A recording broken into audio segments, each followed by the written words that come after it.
Genesis 2, verse 2. And on the seventh day, God ended his work which he had made, and he rested on the seventh day from all his work which he had made.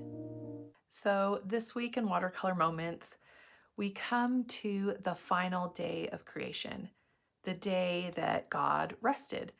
And to be honest, this one made me think quite a bit about what I need to learn from this day, because when I hear the word rest, my first instinct is of thinking of doing absolutely nothing. And that's that's actually something I'm not very good at. But the more I thought about it, the more I wondered if that's really what this moment in creation means. When I make something like a painting, for example, there's usually a moment after it's finished where I sit with it for a minute, I look at it, and I feel this sense of completion. However, there have been times when I completely skip that moment and I immediately jump to the next thing. And it almost feels like I never really appreciated what was just created. So maybe rest isn't really about doing nothing. Maybe it's actually about pausing long enough to notice what has been made and recognizing the goodness in it. So for our painting today, I chose a quiet sunset with a simple path leading towards the horizon, because sometimes rest will look like stepping away from the noise and just being present for a moment, noticing the beauty of the world God made and letting ourselves rest in that. Grab your supplies and let's get started. Hello friends. So for this week's painting, you are going to want to tape off your journal, or if you're just using a loose sheet of paper, then go ahead and tape that off. And you are going to want a pencil, just because we're going to be doing a little bit of drawing, but not too much. So just something to keep in mind. Now I am warming up right here on my scripture page. So if you're new here, welcome. I'm happy to have you here. And if you're not, then this is nothing new to you. But I do want to explain what I'm doing in case you are new. So I like to paint really light with some water and then add in a bit of color. And I want it to be light so that I can still see my words. I can still see what's going on underneath that. And I'm just grabbing some colors that I used in my painting for this side, but you don't have to do that. You can really make this page whatever you want. Now, if you don't like to write out the scripture yourself, I do have a printable that comes in the email if you are subscribed to getting that. That way, if you don't have time or you just don't want to, then you can go ahead and just print it off and just glue it in your page, or use a little washi tape and attach it that way. So if you want to grab that, the link to sign up is below this video. Also the link to the journal that I use, the paint set that I'm using, and I have had questions come up about the bleed proof pen, because that's pretty important that you use, if you're going to write it in, that you use something that won't bleed once you put water over it. So all of that is in the link, not the link, the description below this video. Just FYI. All right. Just kind of filling in the rest here. And then I'm going to go ahead and give this a quick dry. All right, let's do a little bit of drawing. Now, we're not going to be drawing a lot. And if you notice in this landscape painting, it's much more abstract. So I'm just going to hold it up so it's a little bit closer. You can see that we've got colors just bleeding and flowing into other spaces. And this is very intentional for this piece.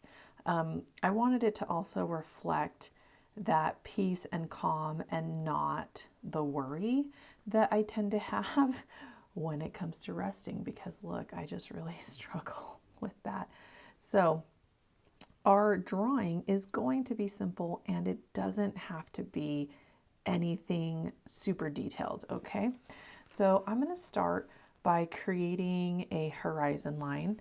And if you notice, like mine is not even really that straight. If you want, okay, you can do about a third of the way up from your taped off section is pretty good, you know? And I am just going to create maybe just something like that. Okay. Now from here, I'm going to do a path. When it comes to things as they are going in the distance, they tend to look like they are getting squished, right? And they get smaller the further away that they go. So instead of drawing a path, let me actually grab a paper to show you kind of what is pretty common when drawing something in the distance. Okay, so let's say that you're drawing a path. A lot of times, you know, you might draw a path that winds and then it kind of comes like this. That'll totally work. I'm trying to create something that is like a little bit more of an S shape. Do you see that? This kind of feels like we're looking almost, not quite over the top, but a little bit at a different angle. So with this S shape, it just creates a little bit more of that, like it's going away in the distance a bit more, if that makes sense. But you know what? You do it how you want. I'm going to show you how I'm going to do mine. I'm going to make that S shape, and I'm doing it really light because I'm just using this as kind of like the bones for my my path. Then from here, kind of like fill it in a bit more.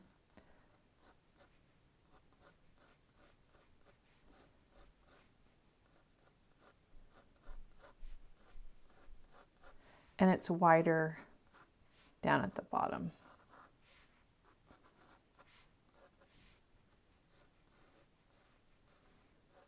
Maybe something like that. And also we're going to end up painting where, grab the wrong thing. Some of this green and stuff is just going to flow into the path. So it's okay if it's not perfect. Okay, I'm going to erase a few of these like little extra lines.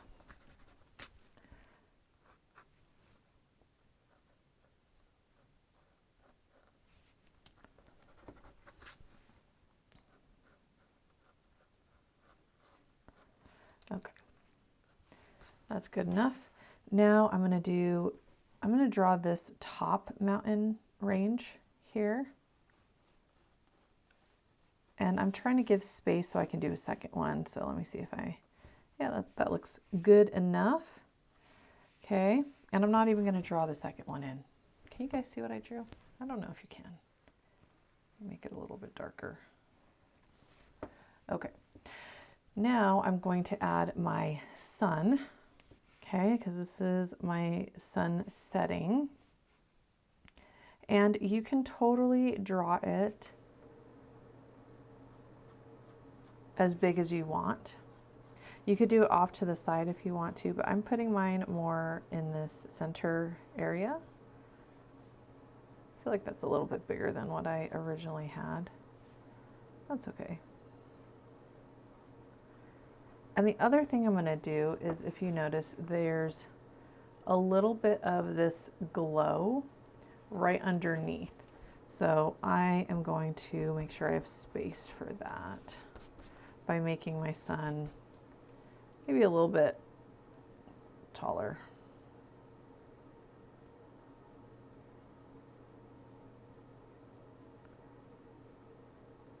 Okay, there we go. I barely changed it at all, but it feels better to me now. And for this painting, I feel like using a flat brush is actually going to be better to get this effect. So if you have a flat brush like this, that would be better, or like this. Okay, I'll probably use this 1/2 inch. If you have a 3/4 inch, that's great too. I think it also depends on the size paper you're using. So I'm going to go ahead and get my paint ready by just adding a bit of water, just spraying it off to the side here. And I'm also going to mix a little bit of color, so let's do that first. I'm going to mix a little bit of like this coral color. I'm obsessed with this pink right now. I love it so much. Now, of course, you can skew your colors however you want. For your sky, I have got that pink there, and I'm going to be adding, you can either add a little bit of orange or you can add a little bit of yellow. My orange is filthy right now, so I'm just gonna quickly clean it. If your paints ever get dirty, you just add a bit of water and just pick up that dirty bit. I'm gonna add a bit of this orange here. And if you have scrap paper, scrap watercolor paper, you can test out your color and see if that's about the color you're going for. I think I want mine to be a little bit more pink. Okay. And then the other color I'm going to mix up is I just want to have some purple, just a bit. If you can see on the top here, there's a little bit of purple on the top. And I am grabbing just my violet. No, I can't see it. And then I'm going to add some of that pink to it, and it just kind of helps to unify the colors when I'm reusing a color I've already used elsewhere. Ooh, I love that color. Okay. Now I've really got to clean my brush, and I want to make sure that my yellows are looking nice and clean, because yellow is a paint color that it just gets dirty really fast. Okay. I'm going to go a little bit fast, but I'm going to explain beforehand so you know. I'm going to create a rainbow shape with water. Then I'm going to drop in my first color, which is going to be yellow. Okay, and then I will add to that rainbow shape with my coral, and I could do pink and orange and then some of that purple. But I'm just following this kind of stroke and adding to it. And then you'll notice right here on the bottom, I have a little bit of that yellow glow underneath as well. So it is, again, it's going to go fast, but the reason why we want it to go fast is we want these colors to kind of bleed into each other and blend. So you get to decide how much of each color you want. So if you want more yellow, then add more yellow, or if you want it to skew a different way, then you can totally do that. So I've added my water there. Now I'm going to just kind of go over that space with my yellow, and I'm gonna just, I don't know why I made that weird clicking sound, but I did. We're just gonna add paint right underneath here.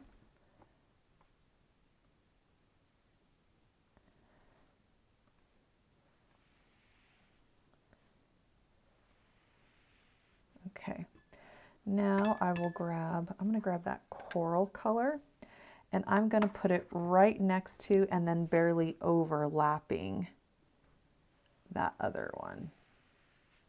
Kind of ran out of paint halfway through, so I'm just picking up more paint. You can see that now we've got this, the color is just blending into it, which I think is really pretty. Now I've got my pinkish color. Now, it's definitely easier if you tilt your notebook, okay, while you do this, but I'm just going to try to keep it here. And if you have a few spots that end up being a bit darker or more vibrant than others, you can either blend it out or leave it there. I actually really like it like that. I think it looks really pretty. And I think I'm going to add just a bit more of this pinky color since I love it so much. And then I'll go into that purple and add that. Now from here, you can totally just add more pops of color. I think I might do it. Since this is abstract, I think having that little pop of color, like it works, but don't feel like you need to. Kind of in that abstract landscape mood. Whenever I paint like this, I like putting on some great music and just trying to get out of my own head, you know? And that helps me quite a bit. Add a few pops of extra color just for fun. Okay, I am going to pick up, I've got a little puddle here. I'm going to pick that up, pick up that puddle with my brush, and I'm wiping it on my paper towel. Because in order for some of this color to bleed into here, we want it to be wet, but not soaking wet. Otherwise, everything is just going to flow. Okay. Now, this is the part that can make you feel a little uncomfortable because paint is going to go and you don't have control. Okay. You don't have control over where it all goes. Again, as long as you don't have a big puddle right on this edge here, you should be good to go. I am going to make sure I have enough of my purple for my mountains. Now, you can totally make your mountains a different color. Say you wanted it to be more blue or something. The biggest thing for this is you actually want your paint to be quite watery for this part. Because if you look here, we've got the two ranges. The one in the very back is lighter, and then the one in the front is a little bit darker. And the way that we're going to get this lighter color is by adding more water.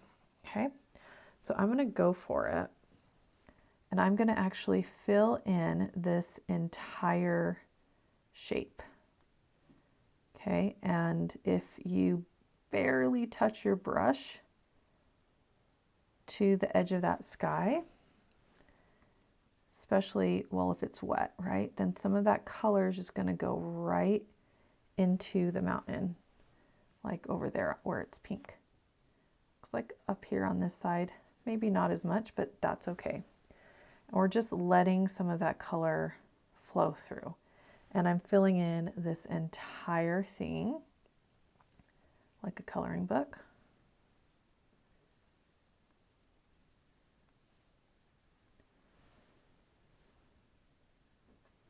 Just like that.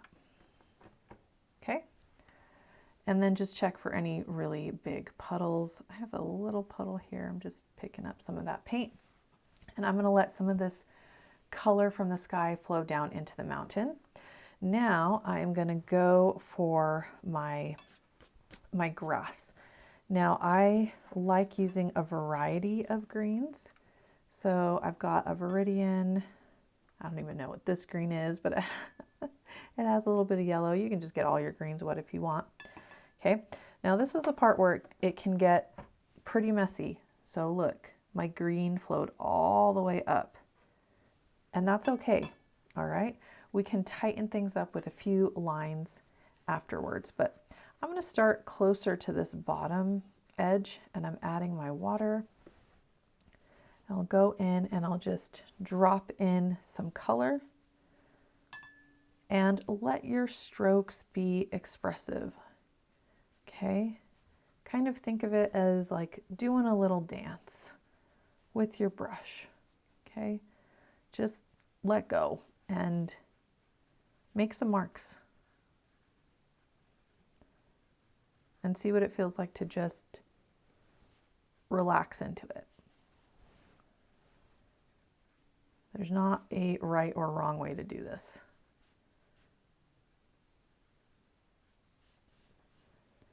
And then I'm going to go, I'm not grabbing water right here because I can see this is very wet and it's not going to take a lot for that color to bleed into the purple. I'm just going right up to that edge with the paint, and some of it is going to bleed up into there. Okay, I'll do the same thing down here, paint with water, drop in some color.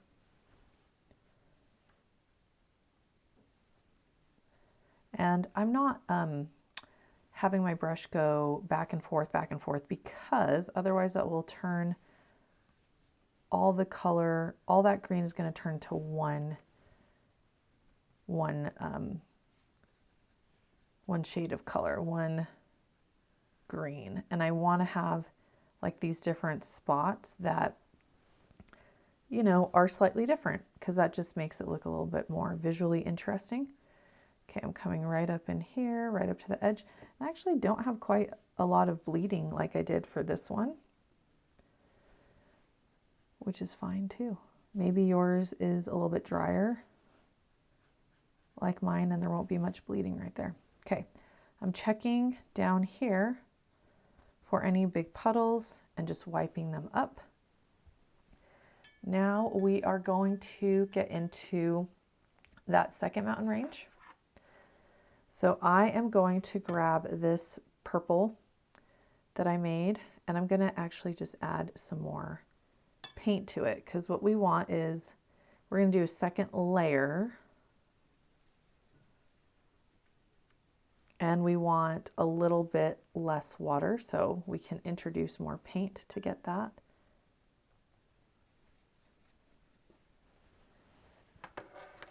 And what I'm going to test for is I'm touching it, I'm lifting, I can see I'm lifting a bit of color. So when I put the second mountain range down, it might fuzz out a bit, but I'm okay with that. If you want yours really crisp, then you could dry it at this point. But I am just going to let my brush kind of guide me and make that secondary shape. I grabbed a bit more purple because I think I wanted a little bit more purpley.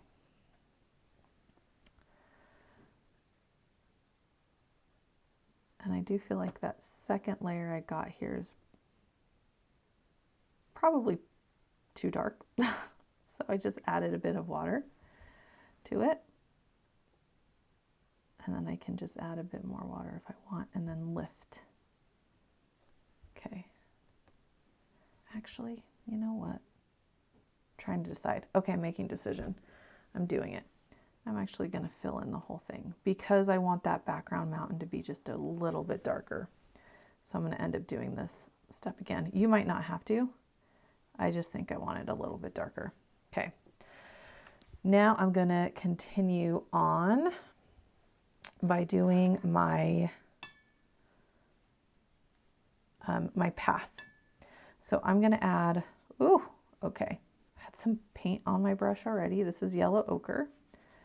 But I'm going to do a little bit more watery.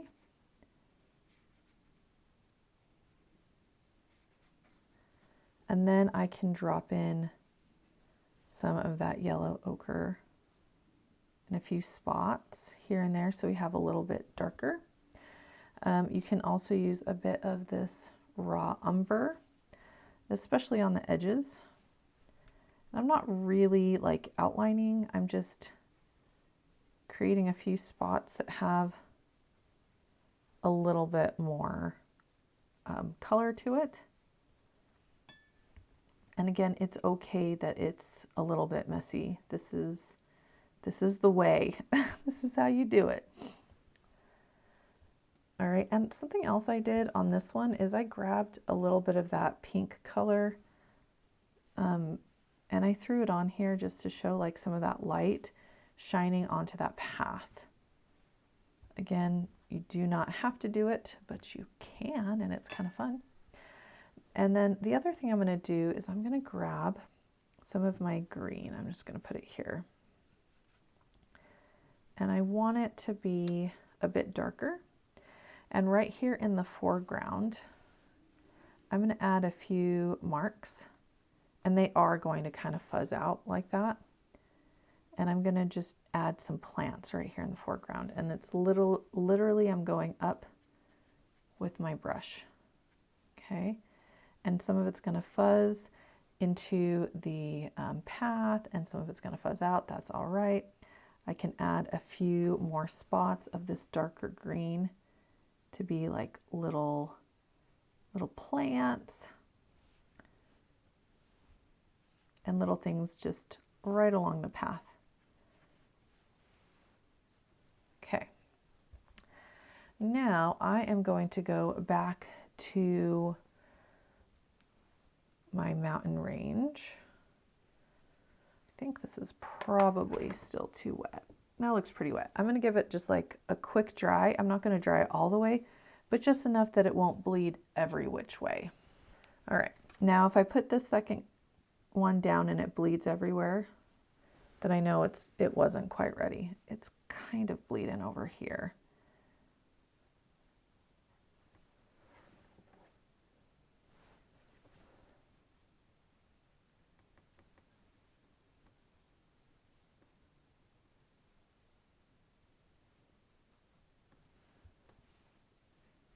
Fuzzy, but I'm all right with it. What I'm going to do is I'm going to give it another dry on the top and then crisp up that edge. Okay, so it's still a little wet, but not much. And I'm just going to go over because I kind of like a little bit of that crisp edge. And then I really want to get some trees back in the distance. And I would love for them to bleed into this. So it's another reason why I'm adding that color right there. Now I can grab some of my green and just pop in a few little marks right at the bottom and then letting them bleed into that mountain. I'm not getting quite the same effect as this one, but that's okay. All right. I want to add just a few little lines to the foreground here with some green.